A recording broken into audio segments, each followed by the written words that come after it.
All right. Hey Shane, how's it going? It's going well, man. How are you today?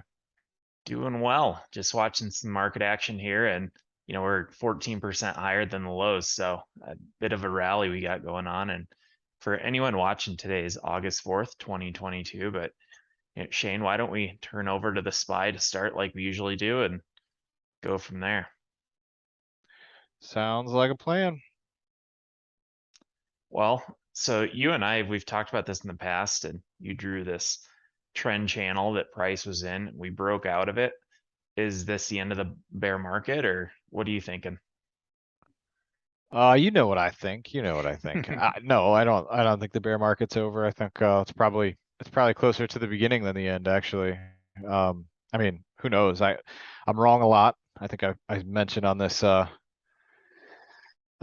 chat that my win ratio is like less than 40% these days in my personal trading account. So I'm wrong a lot. So just because I think the bear market's not over doesn't mean really much of anything. So it definitely could be, but I don't think so. I think the economy is in too poor of shape for the market to just keep rallying with the Fed, tightening. Even though they're tightening by less, that's not bullish. That's still bearish. Um, I just think the market hasn't quite figured that out yet, and maybe doesn't believe the Fed's conviction to stay hawkish and get inflation back down to their 2% target level. But the Fed's James Bullard was out earlier this week talking about how he wants rates to get to I think it was 3.75 to 4% by the end of the year now, instead of the 3.5% he was originally advocating for. So he's gotten even more hawkish than he has been. And I don't know. The market just doesn't seem to be paying attention. All the sellers seem to be on vacation. A lot of people seem to be covering the things that are down the most this year, and so it just seems to me like there's not very many sellers left at those lower levels, and we'll see if they wake up now. I mean, SPY's obviously broken higher above the 50-day moving average, which is the red line on that chart there. And now we're running into some resistance here around the 415 to 417 level. It's kind of a big moment for the market, and we've seen already once during this bear market that once we got to a point like this, it looked like it was going to be going higher, and then it faked everybody out and dropped very quickly to some fresh lows. What's funny too is, like, if you look back, I can't really put my mouse on it, but if you have your spotlight functionality there where we could get the little red dot so we can see what's going on. But that big drop with all the gaps, like around June 13th, from basically when it Yep. dropped from the orange line down to the yellow line, it took like 3-4 days to drop from that orange line to the yellow line. And then it took 23 days to get back from the yellow line up to the orange line. So, you know, markets take the stairs up and the elevator down, as they say. So, 3 days from now, before we meet again, we could be looking at another fresh low in the market. It's not like it hasn't happened already within the past, 45 days. Um, so I think the markets can drop a lot further from here after, a nice rally. But time will tell. I think if we go above this 417 level, um, certainly we can rally up to the 200-day moving average. But as uh as Paul Tudor Jones says, when you're under the 200-day, you're in a long-term downtrend. So until you get back above that 200-day, it's hard to argue that we're even in an uptrend, let alone out of the bear market. So that's Yep. that's what I think. What about you? What are your thoughts? So you know me, short term, I'm a bear and then I'm a bull the next day. But what I see is the June high we set. That's the line in the sand right now. I think that'll set the expectations going forward a little bit. But it's like you're saying, people keep asking me, well, we're in a bear market, right? Shouldn't we fall through the floor now? And things take time. This market, it's a very large machine that has built up this bullish trend for, what are we, 11 years in? This isn't going to happen in 6 months. It's going to take a little longer. But something I want to talk about, and I've got a couple slides on it, is that we could be bullish, we could be bearish, but if you manage risk appropriately, you can still make money. And that's what's most important. I think it's fun to be the one that called the bear market or the bull market, but if you manage appropriately, you can make money still. So, talk Well, we've about said that a a little bunch of bit. times that just because it's a bear market doesn't mean you sell everything and put 100% in cash. And just because it's a bull market doesn't necessarily mean you hold zero cash. So it's a function of how much cash to hold and when to change those allocations. But it's never on, you know, serious investors don't make all or nothing bets. I mean, that's just not how any professional portfolio manager, whether they're good or bad. I mean, well, the good ones certainly don't say, well, market's going down and the economy's bad, so I'm going 100% cash. That's just not how serious investors handle large portfolios. Well, So maintaining exposure is a requirement. It's a matter of how do you maintain that exposure? What are you in? How long are you? How much cash do you have? How much hedging power do you have, whether it's through buying options or selling options or holding cash or gold or something like that. So yeah, it's not an all or nothing thing for us, not personally or professionally. yep. And I think is it Michael Saylor? He is the CEO of, you probably know the company better than I, but he put most of the company's balance sheet in Bitcoin and just really went into it. And he's now looking for a job. So, yeah, not a great way to stay Oh, in did this he get business. canned? Yeah, he's Did out. he get So canned? Oh, that's I didn't know that. that's what I think I That's saw on funny. I that one. missed that news. Yeah, he put way more than their whole balance sheet into crypto.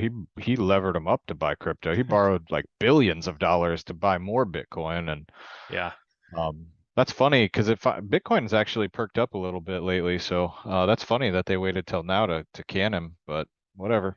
yeah. So, and then we'll Hmm. step into the next chart here. So this one, Shane, you had drawn this chart. I think the main point was really that, yeah, here was a high, came back up, retested it, then we rolled. Same thing Well, may or may not hold play on. out here. No, I mean, what this is illustrating is that we've done this before during this bear market, and the last time we did it, we were above the 200-day moving average. Um, it's important to note that the green line, the levels that we draw, they're not like lines, they're areas. That's why the boxes are drawn, you know. So they're really areas. It's not like, hey, if it ticks 1 penny above this level, bear market's over. That's not how we trade. That's not how anybody should trade. They're areas. So just because you go a little bit above that green line back in I guess late March it was, you know, it looked like that was it. We were done with the pullback. The market had dropped below its 200-day moving average twice, then rallied back above the 200-day moving average, rallied back above the prior high. And it looked like, you know, for 2 days it looked like nothing major was going to happen. Market was going to resume its rally and everything was going to be fine. Um, but it didn't work out that way. It eventually failed and dropped to new lows. And now we're in a very similar pattern to that one. And I think this chart was actually drawn yesterday. So we have, you know, it doesn't have today's candle on it. But yeah, we're in a very similar, you know, position right now. So even if this SPX, this is the S&P 500, the actual index, not the ETF. If we go a little bit above the current green line drawn at 4,177.510, that doesn't necessarily mean, you know, that the uptrend has resumed and that we're for sure going to rally all the way back to the 200-day moving average. It just means that we got back above the prior high. So it needs to hold at that level and then continue rallying. And of course, you never know, can't see that in the windshield. You got to see it in the rear view mirror. So everybody's got to place their bets. Everybody's got to put their money where their mouth is and say what they think will happen. And so I personally think this this should fail here.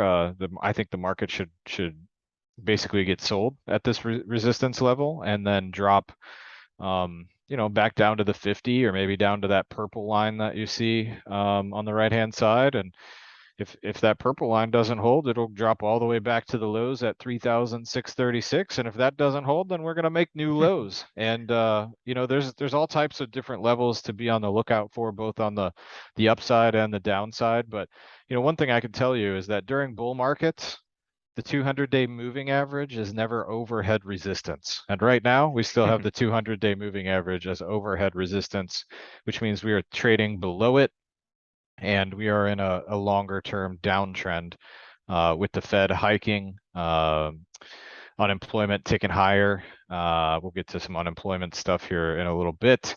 And interest rates are higher and going higher. GDP is declining for the second straight quarter in a row, and the predictions for Q3 are actually coming down already. So I think the economy is going to continue to drag this market down, or at least put a lid on how high it can go. So Yep. that's where I stand. Yeah. And on this too, I just want to point out one thing quickly. When these were hitting these tops here, what you're not seeing is a sustained consolidation. It's maybe if just a few days and then it breaks.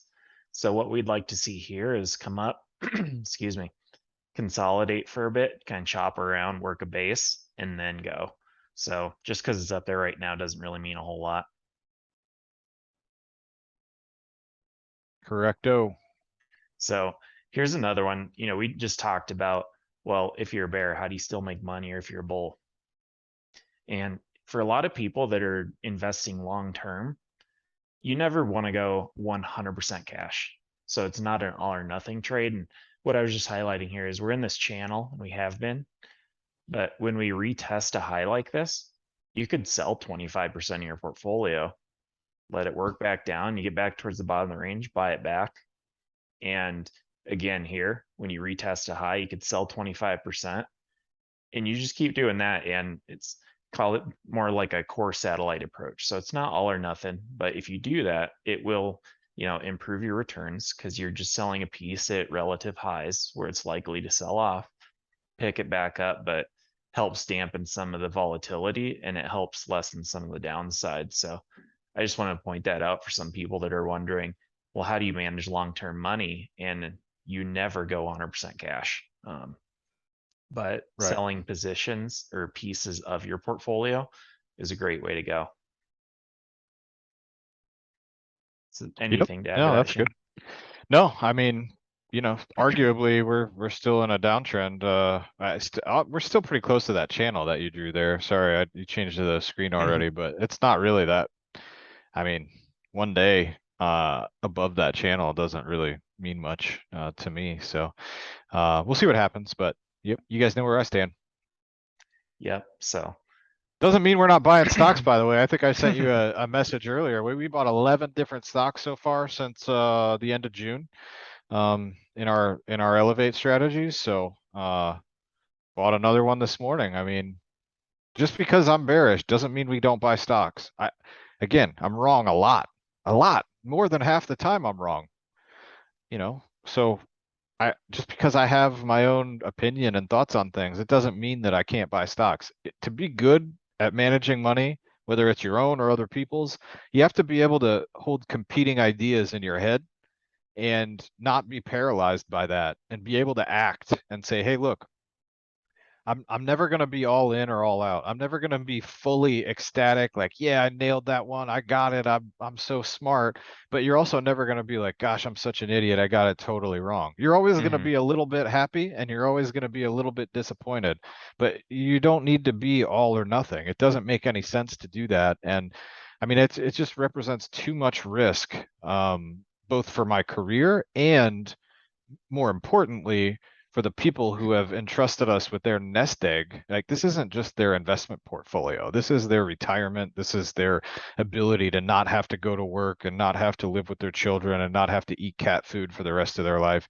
You can't just be saying like, well, I think the bear market's over. Let me put it all in. Like, that is just not how anybody with a brain would behave. So yep, it's not always a good time to be buying stocks, but that doesn't mean you buy nothing. It means you change what you buy. It means you're more selective. It means you dig a little bit deeper into the fundamentals and figure out how the current economic situation, and more importantly, what the economic situation looks like 6 to 8 months from now, how is that going to impact the thing you are deciding to allocate capital to? yep, And and then take an appropriate sized position, and build those over time. Diversify through time instead of through buying a little bit of everything in the index and just admitting that you can't control risk. So that's yep, how we do it, and it served us well. yeah. And you know, glad you bring that up because it brings us to the next thing here. You and I, we've been bullish oil. It looked great. It was above trend lines. Well, here's the 200-day. Last 2 days, we broke below that. this is for me. You got your stop there, you're out. I'm still bullish oil, but I think it's going to find a new base here. I don't really know where at the moment. What are your thoughts on it? I am, yeah, it doesn't look good, man. I mean, I haven't really given it a lot of thought. I think there's a lot of reasons that crude, should not be $125 a barrel. Especially with the dollar being so strong. I just, that hasn't made sense for a long time. It's all been geopolitical influence and, probably a little bit of cartel influence, which is what OPEC is. So as most people know, I don't really mess around with trading oil directly. Um, we are long a lot of oil companies through the oil ETF, have been for a long time, sitting on massive gains from when we entered that trade. So we're pretty close to stopping out of the XLE, believe it or not. The oil and gas stocks. I think it was around 70 that we were going to stop out of that. Maybe a little bit lower, 68. So, the oil companies can make a lot of money with oil at $87 a barrel. They can make a lot of money with oil at $70 a barrel. So oil can drop a bit more, and the oil producers are still going to be, doing just fine. On a rate of change basis, they'll make less than they were making when oil was 125 a barrel, but a lot of them probably hedged, in that area, and they'll be selling oil at 120, 110 plus a barrel for the rest of the year, because they sold that future production when oil was trading at those prices. So, I Yep. mean, if they have anybody with half a brain in their corporate finance office, that happened. Yeah. And maybe some of them did, some of them didn't, but oil companies have been reporting this week. It's been sort of mixed, and they're up a lot. So I mean, I could see this pulling back a bit more. And of course I could see it overshooting the 70 dollar a barrel area too. Like, kind of looks to me like 60 is about the that recent low, like where that white line is drawn. That's kind of what So I was looking at there. yeah, I mean, So, that can happen. That's which is another shoot. That's oil's that'd be a 50% drawdown for oil from the highs. So hey man, oil cost negative money not too long ago during the height of COVID. So anything can happen, and it's pretty volatile. But yeah, the trend looks like it's down here, which is good for inflation. That should help inflation tick down. Natural gas, on the other hand, was up another like 10% yesterday. yeah, It's making widows out there down 1.71% as we're speaking now, but nat gas is still very close to its all-time highs. And so we'll see. We'll see how it goes. But yeah, oil doesn't look good. I would not be a buyer here. I'd be looking to short that. Put my stop, right around that 92 or right around the 200-day moving average level, and kind of hold on. If I were trading it, I'd be shorting it. yeah, I agree. So, the next one, oh, back up. So gold, this has been the frustrating one. I've got plenty of offhand comments about it, but we have this trend line and we broke above it. So, excuse me, this could be it. I What remember do you think? when when it bounced, when gold bounced off that orange level down there. I think we said the past couple of weeks, like, hey, if you're a long-term holder of a chaos hedge, gold is worth a nibble, at those levels. And so I know we were buying some, not the futures contract and not physical gold directly, but there's an ETF out there that you can buy. Well, lots of them that are essentially ownership of physical gold. So we were nibbling on that for clients. I don't personally have any position in gold, only through Elevate portfolios, and we've been very long-term holders of that as a chaos hedge. And if the dollar kind of backs off of its highs and doesn't make new highs, then that should be a wind in the sails for gold. Um, it's amazing to me how different gold and oil look when they're both priced in dollars. But Hmm. yeah, I wouldn't be getting irresponsibly long here, aggressively long. It still trades below its 200-day moving average, and so maybe this is a breakout, maybe it's a failed breakout, maybe it gets rejected at this resistance line here, this red line you have drawn. Um, And so I probably wouldn't take a position, as a trade in this. But again, I mean, if you're a long-term buyer or a long-term holder of gold as a chaos hedge, you could do worse than picking up a little bit here. Yep. And this is one where you missed the extreme sell-off. So now what you're trying to do is let it break above that red line, consolidate a little bit, and that would be a good entry if you're looking for an actual trade and not just a addition to your portfolio as a chaos hedge. So we'll see what Yeah, if you're happens, looking but for if you're also though, if you're looking for a trade, I would just tell you to stop looking at gold and go look at something that's tradable, like maybe Bitcoin. Um, I agree. This is definitely trading gold right now. If you want to do that and start bragging about win rates and everything, that's just what it is. It's just bragging rights. This is not how you make money long term in the markets by trading erratic commodities or stocks that look like that. yeah, So stay away from that one. Yep, yeah. agreed. So well, you brought some charts in this week, so I'll kind of let you talk to these. But first one, median home sales price. I know, Yeah, so we don't. I was shopping in the market and going on Zillow. It's been surprising over the last probably month and a half how many houses are on the market now, and they're just sitting there. So nobody's jumping in right away. What are you seeing on this? I mean, it's just we don't need to spend a bunch of time here. Everybody's Hmm. interested. Lots of our viewers and clients own their homes, and so you know it's the biggest investment most people will ever make in their life. So people get interested. And I just noticed that it kind of broke trend to the downside. So we're well off the highs and median new home sales prices, which were you know, well above 450,000 at the median not that long ago, and now we're all the way down towards 400,000. So I mean, the median home price has come down more than 10% in the past few months. Um, there's also something called the wealth effect. If y'all don't know what that is, I encourage you to Google the wealth effect. Um, when people's homes are worth more, they tend to spend more money. They feel wealthier. They look and they say, hey, I owe, $200,000 and my house is worth $450,000. Well, fast forward a couple of months, you still owe roughly, $200,000 and now your house is only worth 400,000. So, just looking at it, it feels like you're $50,000 less wealthy than you were just a few months ago. Yep. And a lot of people will go out and they'll tap home equity as the price goes up. They'll just increase their home equity line of credit, which is a floating interest rate. So as the Fed raises interest rates, your rate on your home equity line of credit goes up. So if you carry a balance in your home equity line of credit, you just you're not paying more and more interest every single time they raise rates.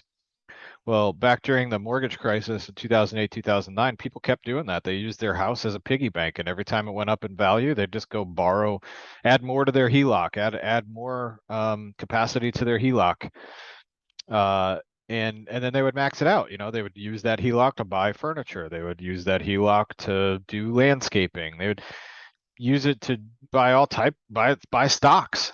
I know people who have done that, right? Like take Yeah. money out of their house to buy stocks, And and it's then as not go to ahead. cut you off, what's fascinating about all that is people lever up, but you know what they never do? They never think, hey, maybe I should sell some of my stocks just to protect it a little bit. They just instead they lever up and go buy more. Oh yeah. No, that people yeah, they do what's irresponsible. They very rarely do what's responsible. So yeah, when they have a bunch of money, they don't necessarily go pay that off. But what's more ridiculous is like if you go if you go max out your HELOC when your house is worth 450, and so, you owe 200 through your regular mortgage. Um, and then you max out your HELOC, right? You borrow another 250, the rest of the equity in your home. And then this happens, well, now you're upside down. Now you owe more money on your home than you could sell it for in the market. And that's exactly what happened during the financial crisis. Yep. And that's how many, many, many people ended up without a home. I mean, granted, there was a lot more to it back then. People were buying homes with adjustable rate mortgages, and the rating agencies were selling these loans and not rating them proper. There's a lot going on. A lot of that stuff's probably still going on, not at the magnitude it was, but same idea. history doesn't repeat exactly. It rhymes. So Hmm. now it rhymes, and um, I know personally people who have levered up their house by as much as they can. They're carrying a balance on the HELOC. They're paying more interest now than they were a few months ago. They have less equity in the home now than they had a few months ago, and if they wanted to sell the home, they would owe more money than it was worth. So it's uh it's pretty crazy. I expect to be underwater on my house. I know I paid too much for my house when I bought it in 20, when was that? I guess it was almost a year ago, September of last year. I paid too much because I needed a house, and there were, multiple offers, cash offers. Houses were selling in less than a day, and we needed to get out of my mom's house and get into our own house. So I paid what I had to pay to get into my home. Yep. But I wouldn't be able to afford to live here at all if interest rates were what they currently are. Like if I had to pay the same mortgage rate that's out in the market today, I wouldn't have been able to overpay for this house. Like, would not have been possible. We would be looking at a smaller and less nice home probably. So anyway, yeah, median home prices are finally starting to come down. Um, I'm not sure how much the Fed raising rates has actually impacted that. They will take full credit for it, but I think I think it was inevitable that this would happen. Um, so yeah, the Fed has something to do with it, but I don't think that's the only driver of prices dropping. Yep. So, and then now moving on. So here's the big one is tightening screws on lending. So banks are getting a little more cautious. Kind of what's your takeaway? I know a big thing is you tighten credit and there's not as much money sloshing around to chase after stocks. Or homes, right? I mean, Hmm. at the same time, so tightening lending standards. What this mean when the blue line there is going up and above the black line, that means the standards are to get a loan have increased. So you need to have a higher credit score. You need to have a lower loan to value ratio. The banks just look a little bit more closely and lend a little bit less often. And so what that means is it's harder for your average person to go out and get a really, really big loan that they would need in order to pay a really, really high price for a home. And so as the lending standards tighten, you can see right here in quarter one 2020. By the way, I just see a red dot at the top of this thing, but I see your mouse moving around, so I don't know what happened with your spotlight, but Yeah, I it think doesn't my seem to be working annotator, my anymore. spotlight's tracking a little off. Yeah, I don't see it doing anything at this point. Anyway, so I don't know what that red dot's doing up. There you go. Oh, Oh, there. now it's moving. Um, but if you hover over quarter one 2020, right, when it first started kind of Oh, increasing above the black line, mm-hmm. yeah, right there. See how that preceded the gray shaded area, which is a recession. So that was the shortest recession ever during COVID. Um, Again, not that the people who were at the banks knew that COVID was coming, and so they started tightening. It's just amazing how this happens over time. It's kind of like the tens minus twos inverting, usually precedes a recession.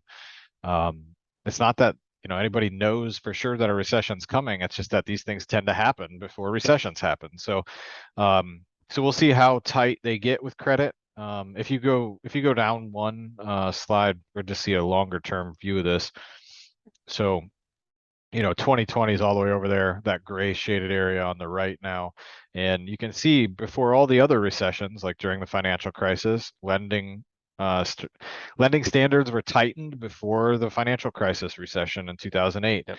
Same thing in 2000. Took a little longer before the recession finally kicked in at the end of '01.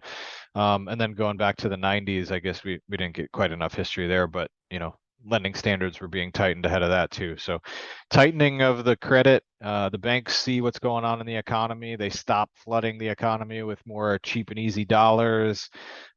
People have to back off of their spending, and prices tend to go down. So that's true of homes. It's true of stocks. It's true of bonds. And I think that this is signaling that we are not out of the woods yet of this bear market. Yep.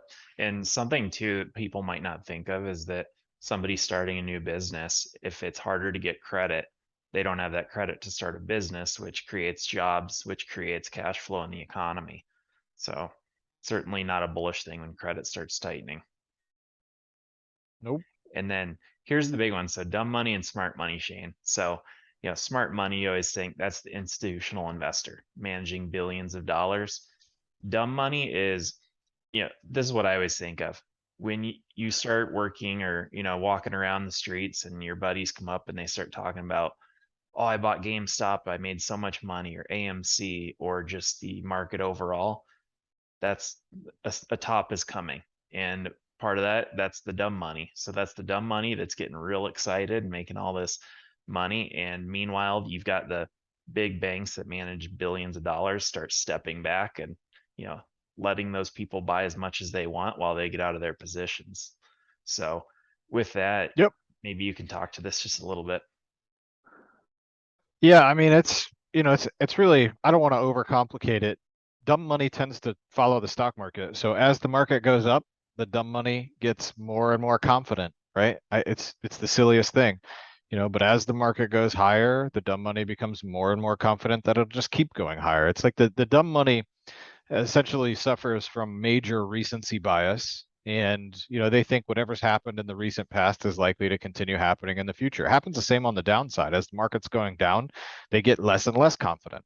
The smart money does sort of the opposite, right? They get more aggressive as the market's dropping, or more confident as the market's dropping. um, but what's kind of important on this page, and this is from our friends at Sentiment Trader. They do a great job. I get this chart every single day.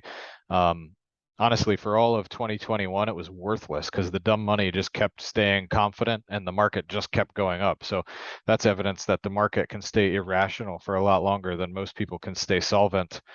You would not have wanted to be shorting the market in 2021 just because dumb money was very confident. Um, so this indicator was kind of useless for the better part of a year, but during this bear market, it's been very useful. And what I've highlighted on this chart is those green boxes. I don't know if you want to hover your mouse over that, Kyle, but those green boxes on the bottom chart, they indicate where dumb money became more confident than smart money for the first time in a while. And at each time so far during this bear market, when that happened, we were at a top. The market declined substantially from that point. So that's where we are right now. Dumb money finally ticked over 60%. And it's not quite higher than the smart money confidence. Smart money is still a little bit higher at 65%. So we haven't seen that, seen those two lines cross, the red and the blue line cross. But if they do, and even if they don't, right, this might be another short-term top for the bear market, and we could see much lower lows coming right around the corner.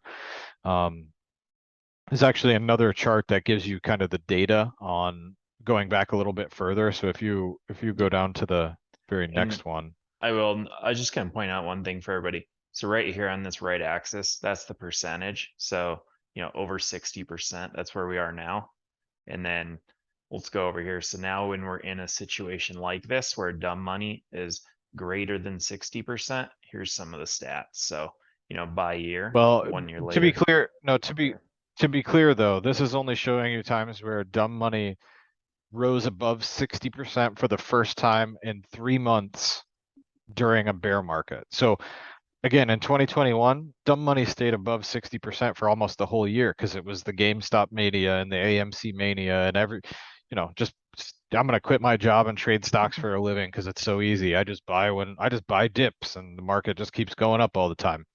A lot of those people are looking for jobs now because this bear market has eaten a lot of those guys alive. A lot of those stocks are down 70, 80% or more, even after a bounce off the lows. So the important thing here to note, if you want to pause and just kind of study the chart for a second, like every time you get a signal, and at the very top, the top chart, it puts the red dots where we got a signal. None of those are at the bottom. None of them. Like the market rolled over and made new lows from every single one of those red dots.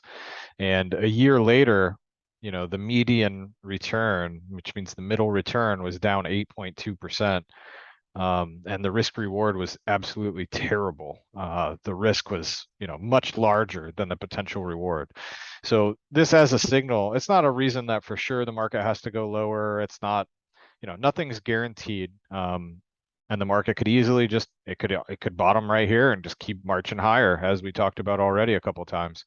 But this is a pretty good reason to be a little bit cautious at this stage of what I think is probably a bear market rally. Yeah. And something I decided to mention in the back office of these big hedge funds, they have what's called a quant. So it's a guy that's real smart sitting there and he builds these multiple regression models. And that might include this as just one variable. So they might be looking at 5, 10, 20 variables to figure out if this is a good time to get in or not. So, we're just pointing out one variable to consider. Yeah. All right. So job openings. Uh, I've heard that things are pretty good, and we actually have the non-farm payroll number coming out tomorrow. So, yeah, what are you seeing on this one? Lies, damn lies, and statistics. The three kinds of lies. Yeah, Powell says that we can't possibly be in a recession, even though GDP declined for 2 consecutive quarters. Because it doesn't make any sense that the economy would be in a recession with 2.7 million people hired in the first half of the year. I think that's just such a simple view of things. I can't believe he says stuff like that. And like with a straight face. It's just I I don't even I'm at a total loss for words at how idiotic it is to say things like that. Yeah, because if we look at it, well, okay, if there's jobs, that's great and all, but what about GDP? Because GDP is the output of all those jobs. So if the Yeah, output is declining, it's going to catch up, and it's kind of the difference if you're running a business. Hey, you might have 30 employees, but if you make $1,000 a month for the business, you're probably not going to be around too long. So it's not a good thing. yeah, it's just ridiculous to me. I mean, I don't know. He says that, and the jobs market has been strong compared to COVID when they shut the entire global economy down. So that's why we're adding jobs, because so many people lost their jobs, which is what you see that's I don't can you put your mouse over the chart on the left, where the big blue spike is? Hmm. That's how many people were unemployed. So it's been steadily declining, but it's not below where it was before that spike. So there's still more people unemployed than pre-COVID. So we have not yet added back all the jobs that were lost during COVID. So I don't know why that could not be a recession. This is just like getting back to where we were. It does not represent any material improvement from pre-COVID, yet the stock market is still way above pre-COVID.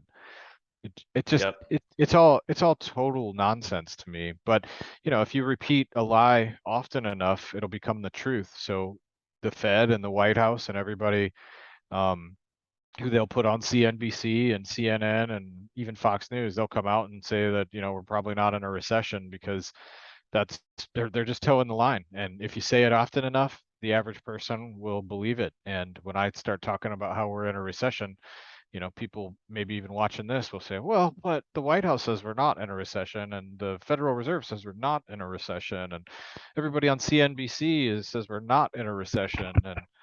And what do you know, Shane? Well, I don't I mean, I don't know anything. I'm wrong a lot, as I've said a number of times, but this to me is no clear indication that we are not in a recession. So, Yep. um, on the right-hand side, that chart shows that there's still, almost 2 job openings for every one person looking for a job. And what that means is that the employers who are hiring need to offer more money to attract, a potential candidate to that job versus another job. And that is very inflationary, because as an employer, if I have to pay more, that means I have to raise my price. Yep. So it's just it's not good for the Fed trying to battle inflation. Um, the more they raise rates, though, the higher unemployment should go. So anyway, if we measured unemployment the same way as we did, 20, 30, 40 years ago, the number would be much higher than the 3 point whatever it is right now. I don't know what it would be, but it would be a lot higher, perhaps double. Wouldn't surprise me if it was double Yep. compared to how we used to measure. So anyway, And then, so here is one, you and I were talking about this. This is from the Fed. So transition to delinquency on loans. Very clear lines. Here's our time horizon here. So coming in this last quarter, you saw this big drop, but now look at this uptick in delinquencies along with, interest rates are going up. So, my take on that one, not looking very good when the credit markets, one, they're tightening up, two, starting to see some more delinquencies. So, yeah. So this is people who are 30 days past due on their loans. That means these loans haven't been written off yet, and we're just starting to see an uptick. So the idea that that uptick is going to, reverse itself and be a very short uptick, I think the odds of that are very low. And, if student loans, which is pretty much the worst business to be in the world, loaning 18-year-old kids money, I mean, come on. You would never it, do that if it wasn't guaranteed by the government. Like you would never do that. The government has said, "Oh, well, we will guarantee these loans." And that's the only reason that a legitimate bank like Chase or Wells Fargo or whatever, that's the only reason that somebody will loan an 18-year-old kid $200,000. Kid doesn't have a job or any means to pay that loan back at all. The only reason the kid gets that loan is because the government guarantees that they'll pay for it if the kid doesn't. yep. It's so obnoxious. That right there is the primary reason that higher education has ballooned in cost, is because the colleges, the higher education institutions, they know that these kids can get approved for loans that they'll never be able to afford because the government's backing them. So what do? They raise the tuition cost.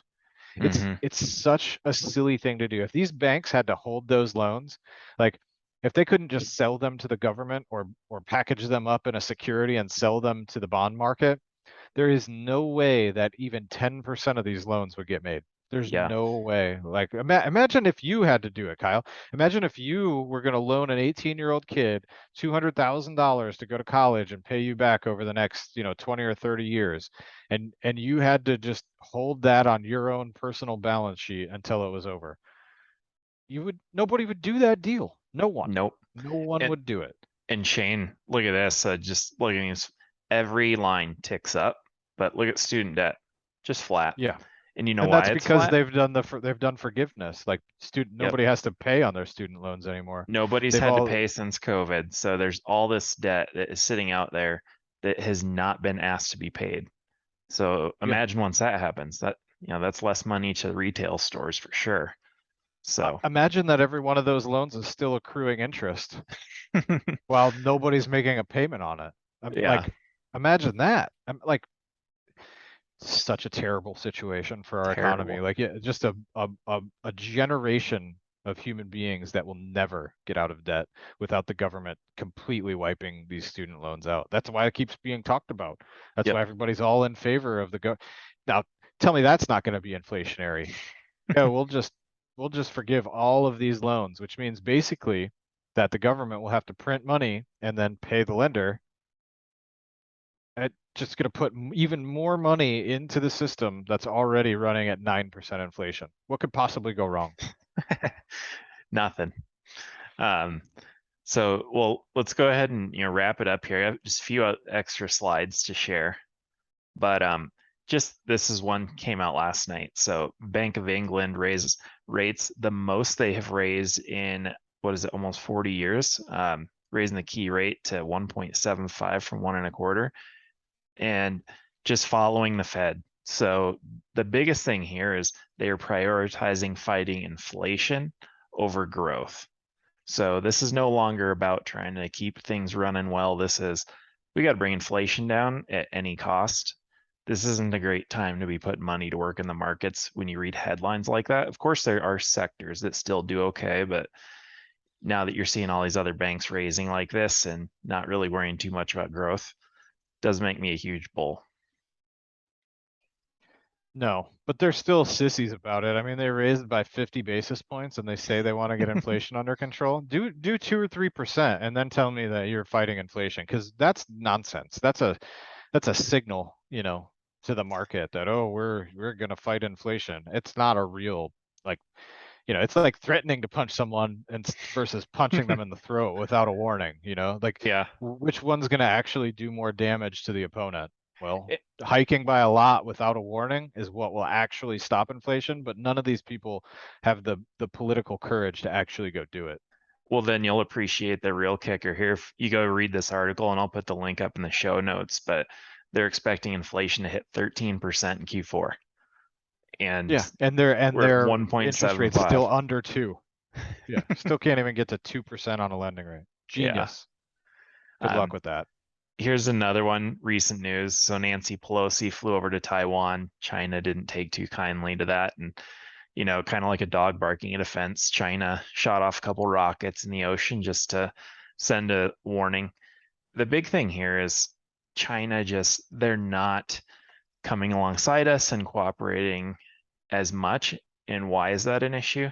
Two parts. If you have a company who's manufacturing in China right now, and this was with COVID lockdowns, and now you've got this, just not a great environment for companies that are manufacturing in China. So if you're looking at semiconductor stocks and some others, really good to make sure they're not doing a whole lot in China for manufacturing. And if they are, I might not put that on my buy list. So anything to add there? Yeah, I think I have a slightly different view than you. I don't mind buying China. China's been in a massive bear market for a long time, and their government is actually stimulating the economy. They're not tightening rates. They're pumping money into the economy to try and boost asset prices. So I have no problem investing in China right now. Um, to me, it's just a bunch of noise, and they're already down a lot. What I think is important, though, is that the vast majority of the semiconductor chips in the world are actually made in Taiwan, which is why you see Intel building facilities here in the United States. They're having some trouble building those, and Intel's stock chart does definitely not look like something I would want to own. I would not want to be building, billions of dollars worth of fabrication facilities in the United States and then needing to pay United States wages in order to get those factories up and running. Um, Intel's going to be in the doghouse for a while, I think, based on that. I mean, they're already down a lot, so maybe some of that's already taken care of, but they're nowhere near done building these facilities in the US, and they're certainly nowhere near staffing those facilities once they get built. Um, so to me, we definitely, as a country, the United States need to find a way to manufacture somewhere other than Taiwan, because I'll tell you what, Taiwan is China's, just like Puerto Rico is ours. If Xi flew to Puerto Rico and we told him not to, and he did it anyway, there would probably be hell to pay. And what would we do? I don't know, but we'd probably show some type of force somehow, military exercise, or maybe we would assassinate him. It wouldn't be the first time we've done something like that as a country. So I don't really know what we would do, but I know that we wouldn't like it if we said, "Hey, this is our country, and we told you not to come to it," and then he did anyway. That would, that would create a lot of problems if roles were reversed. So Mm-hmm. I do think that China will take over Taiwan, just like Russia is trying to take back Ukraine. Um, Russia saw those parts of Ukraine, if not all of Ukraine, as part of its empire. It was before the fall of the USSR, and so they want it back. And that happens on repeat throughout history. Go look at World War II when Germany wanted the Rhineland back, which was taken from them in World War II. So this happens on repeat all around the world. This is what wars get started over. And And I assume that someday China is going to say, I'm done with this one China BS. I'm done with Hong Kong doing things its own way. I'm done with Taiwan doing things its own way. And we're just going to show up with the boats and the military, and we're going to take it back. And when they do that, we will not be able to stop them. yeah, There's zero chance that the United States will be able to stop them from doing it. And there's nowhere for the Taiwanese people to run. They're stuck on an island. It's not like Ukraine where they can run the other way and get out through Europe. Like the island will be surrounded immediately, and probably a lot of innocent people will die if there's any type of fighting at all. So it's a tough situation, but I think we need to bring a lot of chip production, outside of Taiwan. Yeah. And Shane, I just thought I would add on there, what we have seen was Hong Kong. So China stepped in, took Hong Kong back, and it used to be a very big financial center. And now a lot of the banking relationships are pulling out of there. So could play out the same in Taiwan, but we're not geopolitical analysts, so we can only speculate, but we'll see what unfolds there. So last thing, I just want to tie it up quick. Here's the S&P back in the, great financial crisis. And just reminding everyone, look at these rallies that we had, 14%, 9, 20, 26%. So, the rally we're seeing recently, not unusual at all. So we'll see what Nope. happens, but I would expect a little frustration with some rallies and a lot of, doubts in whether this is a bear market or not.